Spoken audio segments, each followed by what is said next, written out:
But today we want to begin with Mr. Locke, Part 2. And I said at the end of class last time, I want to speak a little bit about Locke, and let's just call it the spirit of capitalism. And then I want to move into the issue of government by consent, along with the idea of natural law, perhaps one of Locke's clearly central, perhaps most significant contribution to political philosophy, the doctrine of consent, and various problems that I want to examine with you today associated with consent and what it means to consent to government. But the first 5 chapters of the second treatise, if you take them as a unit, and I think they should be, they tell us a story. Locke presents us, so to speak, with a kind of philosophical anthropology that takes us through the state of nature, the state of war, the creation of private property.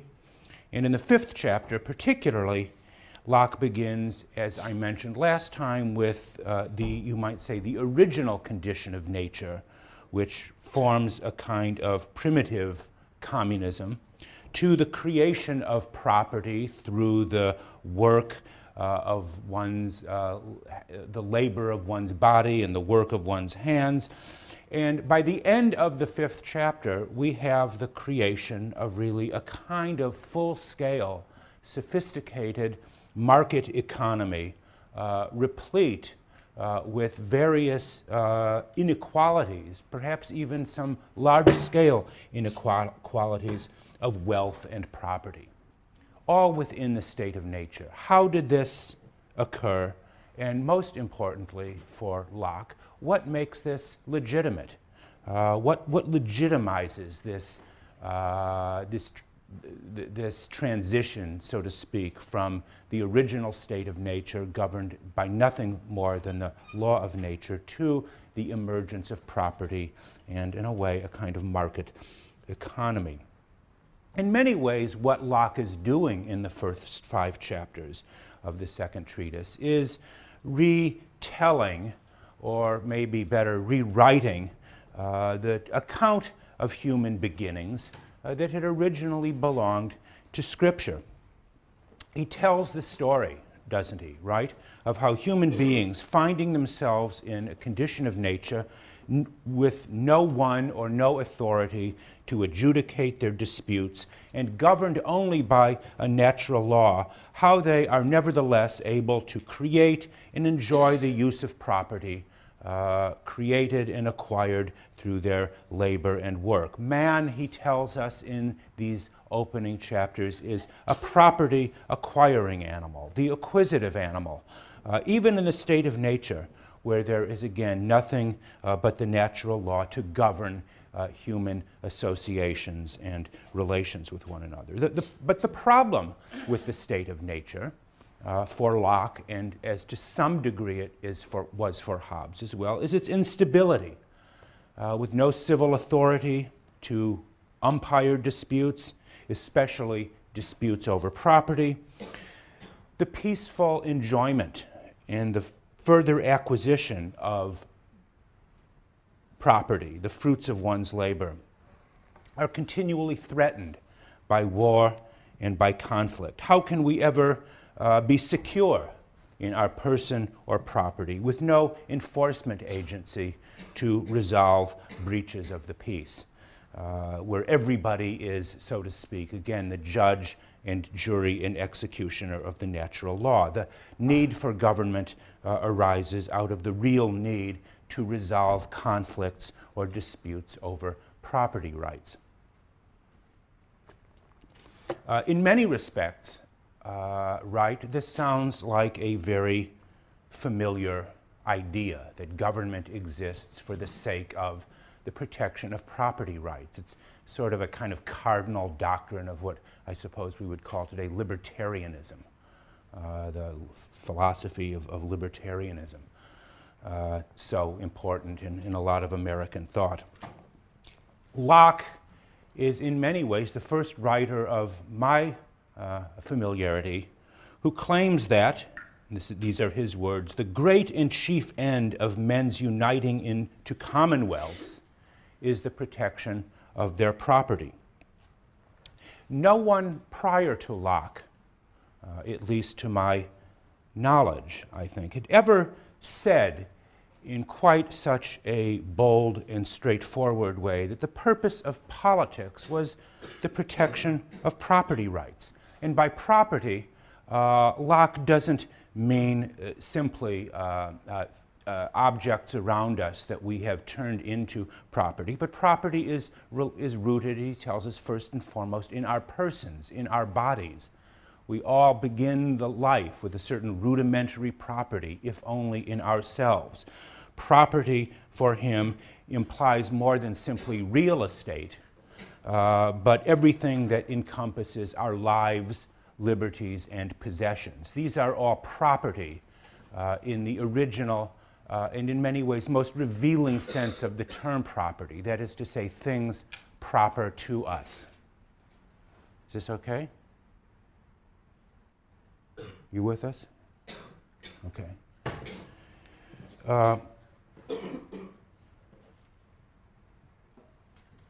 But Locke continually emphasizes to us the uncertainty of the state of nature. Because life there, he says, is full of fears and continual dangers that lead us to civil association. But think, in a way, how different Locke's account of the transition from the state of nature to the civil state is from Hobbes's. In many ways, again, as I said, Locke tries to modify, domesticate, ameliorate Hobbes's harsh teachings. Hobbes had emphasized the absolute fearfulness of the state of nature. The state of nature was for Hobbes a kind of state of existential dread, absolute fearfulness. For Locke, however, it is a condition continually beset by unease and anxiety. To use the word he often uses, inconveniences. The state of nature is one that consists of continual inconveniences. It is our unease, our restlessness, that is not only a spur to our labor, but is rather the cause of our insecurities that we have in the state of nature. What is it about Locke?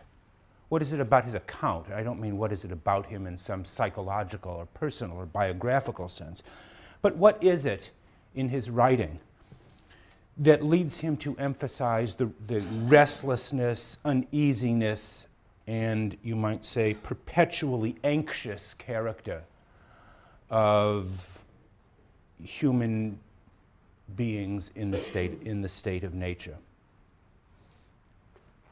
Do we ever hear Plato or Aristotle discussing the fearful or anxious or restless character of human psychology? I think not.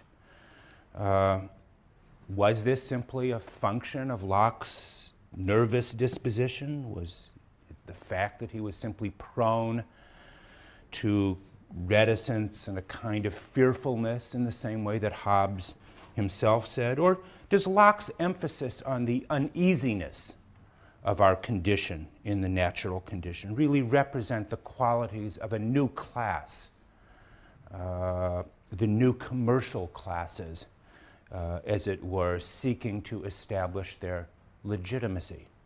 Locke's second treatise, in many respects, is a work of middle class, or as the Marxists would like to say, perhaps the bourgeois ascendancy.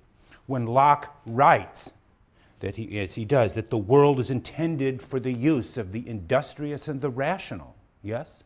Who is he talking about there? Who are the industrious and the rational? He is speaking about a new middle class ethos whose title to rule rests not on heredity or on tradition. He is not referring to a customary ruling class, a class whose title to rule comes from its claims to nobility, but but he's referring to people whose title to rule or potential title to rule rests on their capacities for hard work, thrift, and opportunity. As a former student of mine who took this class once said, Locke's second treatise could well be called the Capitalist Manifesto, or the anti-communist manifesto, maybe one could put it. But is Lockeanism simply Machiavelli with a human face? Put it that way. Isn't the rule of the prince in Machiavelli the rule of a new leader, a new sovereign authority, a new authority of some sense, who operates outside the parameters of traditional authority? Isn't Lockeanism like Machiavelli in some way the ethic of the self-made man, with all of the insecurities and anxieties, restlessness that being self-made represents? Does Lockeanism represent in some ways the tranquilization of Machiavelli, turning Machiavelli's fierce warlike ethic, the ethic of conquest and domination, to, in fact, the ethic of work and as it were, the conquest and domination of work through labor and our hard work? Is this, again, simply Machiavellianism with a human face? But in any way, I think, or what I want to suggest, is that Locke's political philosophy gives expression to what the great German sociologist Max Weber, you know him, yes? Weber? You read him in Intro Sociology? No? Okay, well, you will. Weber, his famous book called The Protestant Ethic and the Spirit of Capitalism, 1904. 1904, great work, classic work. And in that work, Weber argued that the capitalist ethic made a high duty, a moral duty, turned it into a moral calling, a religious calling, the duty of limitless accumulation of capital, and this was, in Weber's term, the outgrowth of the Puritan and Calvinist movements of the 16th and 17th century. For Weber, it was the Protestant Reformation that had taken root in the countries of Northern Europe, in particular, where the roots of this capitalistic ethos first developed, and again adopted a wholly new moral attitude to such things as property acquisition, and money-making. Previously, these things had been deemed to be morally dubious, shunted aside. There's something shameful about this. You can certainly see this in the classical writings, political philosophy that we did. For these early moderns, capital accumulation became a kind of high calling and moral duty. God gave the world to the rational and the industrious, not, he says, to the quarrelsome and contentious. Not, that is, to those prideful aristocrats who seek to struggle for domination and power over one another. What Locke brings into being is, again, a wholly new and revolutionary moral attitude towards property and property acquisition that, again, finds its expression, great expression, a century later with Adam Smith. And, of course, from Adam Smith, we have the whole world of modern economics. So how many of you are potential economics majors in here? I bet more than one. Without John Locke, there would be no modern discipline called economics, because he was the one, again, a century before Smith and the rise of the school of political economy, who made the first and decisive move, which was to, in many ways, make respectable, and even more than respectable, turn into a high moral calling and dignity, the acquisition of property, and turn government, turn politics into a tool for the protection of property and property rights. That is the significance in many ways of what Locke has done. And I want to talk, probably not today, but next Monday, on some of the, in many ways, pros and cons of this immense moral transformation regarding property and economics that Locke has helped to bring into being. But for the rest of today, what I want to focus on is Locke's idea of consent. The idea that the origin of all government, or at least all legitimate government, is said to derive from consent, the consent of the governed. An idea that was implicit in some respects in Hobbes's theory of the covenant that creates the sovereign, but to which Locke gives, in many ways, much greater pride of place. In chapter 8 of the second treatise, Locke gives us there, he provides us with a kind of hypothetical reconstruction of the origin of societies, of all societies. He writes at section 95, "The only way whereby anyone divests himself of his natural liberty and puts on the bonds of civil society is by agreeing with all others to join and unite in a community for their comfortable, safe, and peaceful living." Locke tells us there's something about the legitimate ends of society, the ends that civil society serves: comfortable, safe, and peaceful living. And he goes on to affirm that whenever a sufficient number of people have consented to make a single community, and I quote him again, "they are thereby presently incorporated and make one body politic." They make one body politic wherein the majority have a right to act and conclude for the rest. Wherein the majority have a right to act and conclude for the rest. That short statement, section 95 of chapter 8, seems to make maybe the first and most powerful case for democracy. On the basis of that statement, a famous Yale professor of at least a couple of generations ago wrote an extremely important book that made John Locke into a majority-rule Democrat.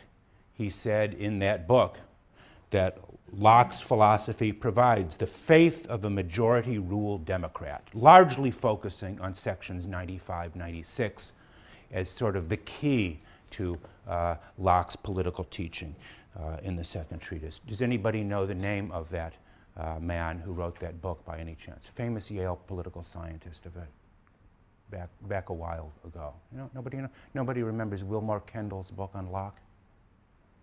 You know it. Yes, you were shaking your head? No, you don't. Okay, whatever. It's not important. Not important. I just mention it in passing.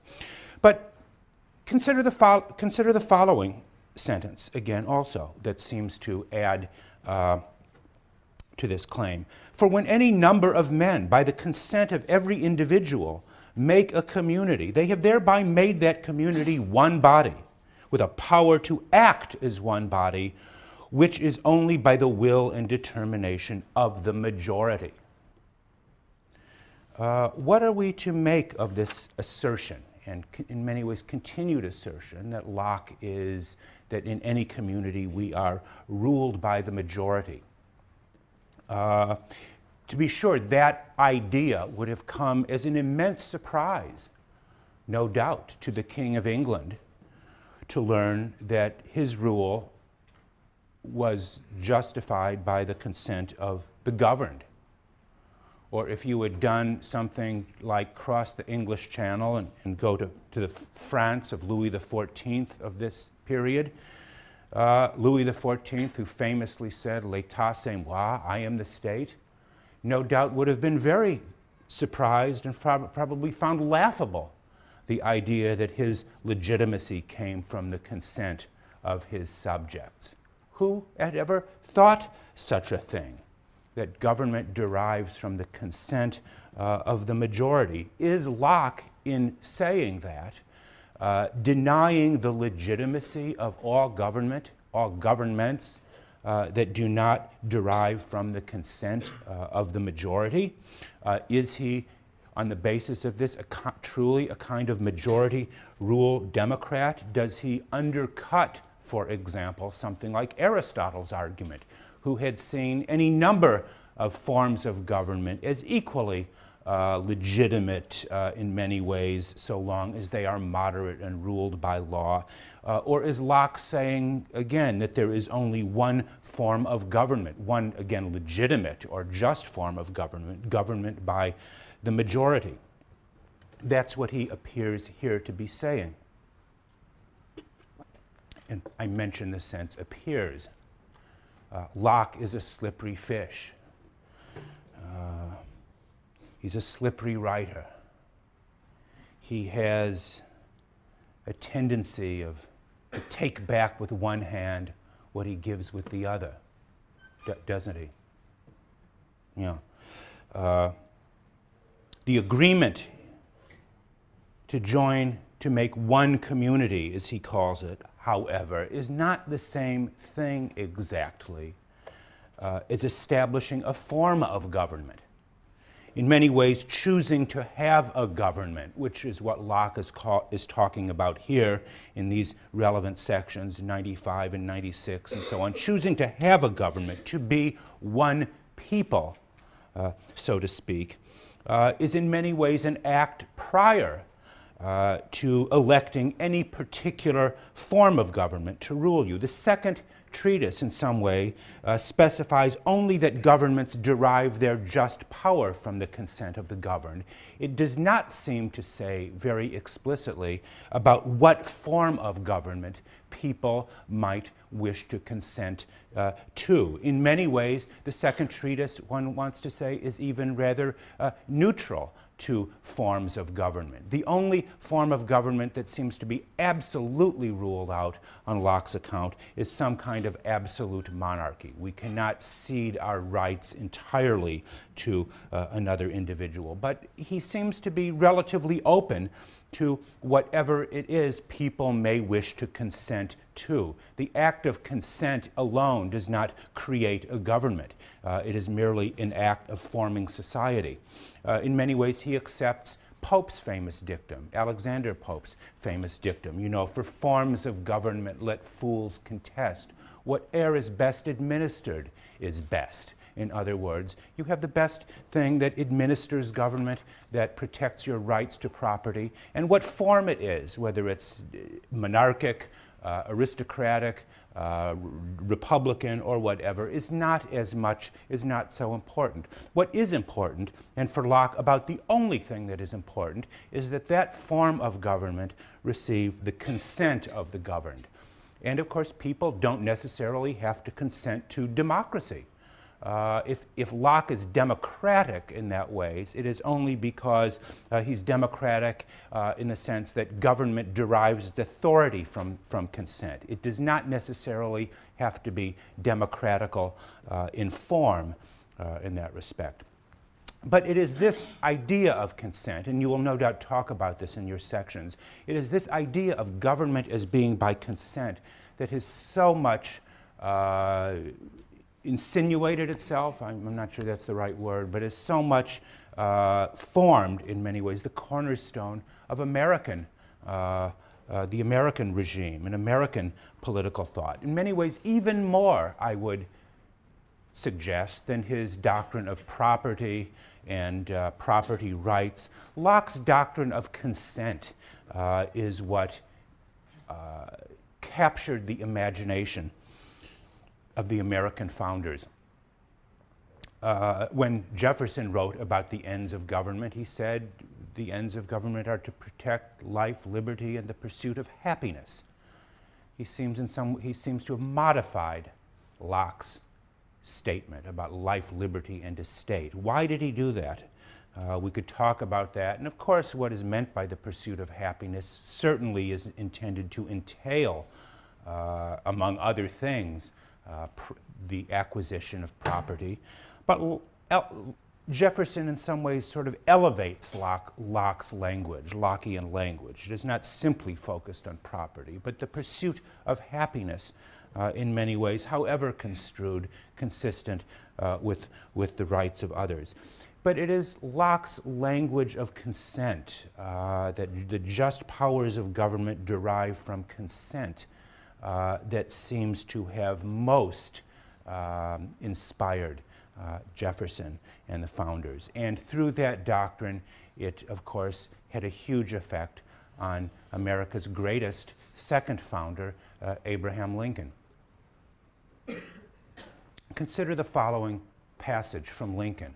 This is Lincoln in 1854 in his first major speech, first most important speech, sometimes called the Peoria speech, where he was already debating Stephen A. Douglas. It was for the Senate campaign in Illinois, appropriate in our time of the year, where they were then arguing, as they would again for the presidential campaign, argue over slavery. And here is what Lincoln writes. When the white man governs himself, that is self-government. But when he governs himself and also governs another man, that is more than self-government. That is despotism, Lincoln says. My ancient faith, no doubt thinking about the Declaration and Jefferson's ideas, my ancient faith teaches me that there can be no moral right with one man making a slave of another. What I do say, Lincoln continues here, is that no man is good enough to govern another without that other's consent. This, he concludes, is the leading principle, the sheet anchor of American republicanism. So there is Abraham Lincoln referring to the doctrine of consent, by which he says that no man is good enough to govern another without that other's consent, calling this the leading principle or the sheet anchor of American republicanism. That statement, as I was suggesting a moment ago, is part of his debate with Douglas over the issue of slavery. And it in many ways cut to the core of the meaning of consent. Douglas also, in some respects, tried to derive his views from an idea of consent. What Douglas said was that regarding slavery, he said he didn't care. It was a matter of indifference to him whether people of a particular state or a territory wanted slavery or didn't want it. Whatever they wanted, that is to say, whatever the majority consented to, was all right with him. He might prefer it not to be, but again, it was what people consented to, what the majority wanted, that would decide the matter. Lincoln, however, had said that the doctrine of consent is not simply a kind of blank check or a blank check, that the doctrine of consent still implied a set of moral limits or restraints on what a people might consent to. Consent was inconsistent with slavery, he said, because again, no one can rule another without that other person's consent. And in many ways, that crucial debate, so fundamental to American history and politics, grows out of a kind of internal problem within Locke's doctrine of consent. Namely, that problem is, what form of government does it make sense for a majority of people to consent to? Does government, in other words, by consent, mean government by whatever the majority wants? Could be a kind of tyranny of the majority, just whatever they want?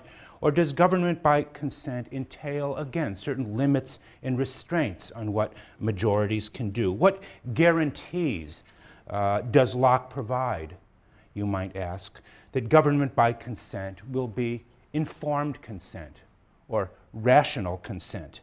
Can people simply consent to anything, to be ruled by any means. This is obviously not an idle or a purely theoretical question, since popular majorities, we know, in the world today, popular majorities can choose they can choose on the basis of whim, will, or some other kind of arbitrary passion, unless there seems to be some set of moral restraints on what individuals or majorities can consent to.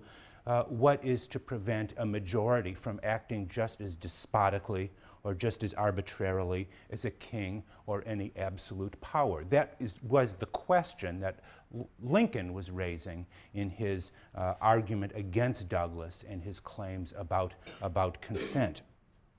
But this question of restraints or limits on what a people can consent to raises leads to another question about the doctrine of consent. How is consent conferred? We are citizens of the oldest democracy in the world. Most of us, I guess, are not, maybe not everybody, but most people in this room are citizens of the oldest democracy in the world. Did anyone ask you for your consent? Or me? I'm considerably older, but you know, I have never, did anyone ask for my consent? The idea of giving consent to a form of government implies something active, an emphatic voice. But has anyone since the first generation of founders who ratified the Constitution ever been asked or required to give their consent to it? You might ask, what is Locke's answer to this problem? It is a problem that he is aware of and struggles with in that important chapter. His answer turns out to be something quite different from our views about citizenship and who is a citizen and how is the consent of the citizen conferred on government. In section 118, he writes, "A child is born a subject of no country or government." In other words, he's saying citizenship is not conferred by birth. Just being born in a place does not make you a citizen of it, as doctrine that we hold. Every person, Locke continues, is born free and equal in many ways in a kind of state of nature under the authority only of their parents. What government that person may choose to obey is not a matter of birth, but of choice. And again, Locke seems to be making some kind of active principle of choice or decision, a principle of citizenship and the conferring of consent. And it is only, he says, that when a child reaches what he calls the age of discretion, 18 or 21 or something like that, that one is obligated to choose through some sign or mark of agreement to accept the authority of government. Locke is not altogether clear about how such a sign or a mark is to be given. One suspects from what he is saying he may be referring to some kind of oath or some kind of pledge or some kind of civil ceremony where one vows or pledges with one's word, the acceptance of the form of the state. Nothing can make any man so, Locke writes, that is to say, an actual citizen of a state. Nothing can make any man so, but his actually entering into it by positive agreement and express promise and compact, he says at 122. By express promise and compact, such an express promise or agreement leaves one, he says, perpetually and indispensably obliged to be and remain unalterably a subject of it, that is, to the state. So once you give your word or agreement, Locke says, you are perpetually and indispensably obligated to that state. That's how seriously Locke takes this idea of consent. It's something that can only be entered into at the age of discretion. It must be given consciously, fully, rationally, presumably in some kind of ceremony. And once given, your consent to the form of government remains, as he says, perpetual and perpetual. You are bound unalterably, as he puts it. There's no such thing as taking it back. It shows you how important Locke puts on the word or the oath or some kind of civil agreement. One's word is one's bond. To give voice or consent to government is not an act to be entered into lightly, he says, or implies, but it is a kind of lifetime commitment. And it also shows us how different Locke's view of the citizen is from ours. In other words, it would seem for Locke, the only people who are full citizens in our country would be people who have given their active consent. And the only people who have given their active consent are people who have undergone what we interestingly call a kind of naturalization process. Is anyone here a naturalized citizen, as we call it? Has anyone ever been to a naturalization process? No? Nobody? Where people go to, it's administered by a judge, and you swear allegiance to the new country. Presumably you shed your obligations to your previous country. You swear your allegiance to this one. That seems to be the kind of thing Locke appears to be talking about. And it's interesting that, again, the only people in our society, in our country, who would be full citizens would be naturalized citizens. Again, birth alone does not confer on you citizenship of any particular country. But what does that mean for the rest of us? Those who have not given their active consent. Locke is aware that not everyone gives their active consent. That's why he introduces another idea for how consent may be given. He talks about what he calls tacit consent. There are those maybe who have not sworn allegiance or given a civil oath, but who nevertheless can be said to have given their tacit consent to the form of government and its laws. But how do we give tacit consent? Tacit consent is a strange word because consent implies something active and open, where tacit, think of Locke's taciturnity, tacit implies something closed or concealed. How is tacit consent given? That's a problem that you can see Locke working on.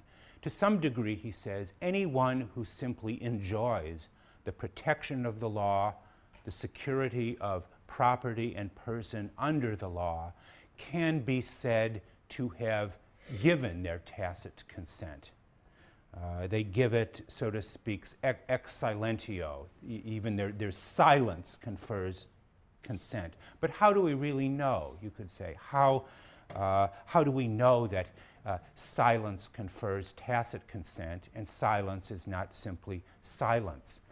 An example I think of, for example, if you go to a wedding ceremony, or I guess in some wedding ceremonies, the justice or the minister, whoever says, whoever, what is the phrase about whoever hold your peace, if anybody has any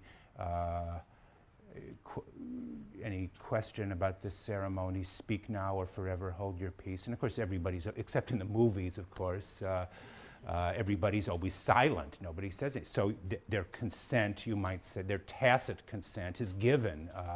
Their silence from their silence to that question, their tacit consent is given.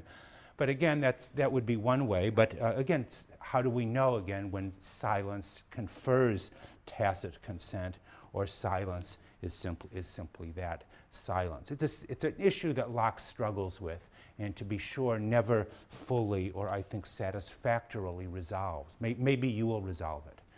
Maybe you will resolve it in your next paper. if you have the opportunity to write about consent and the difference between the express and tacit form of citizenship.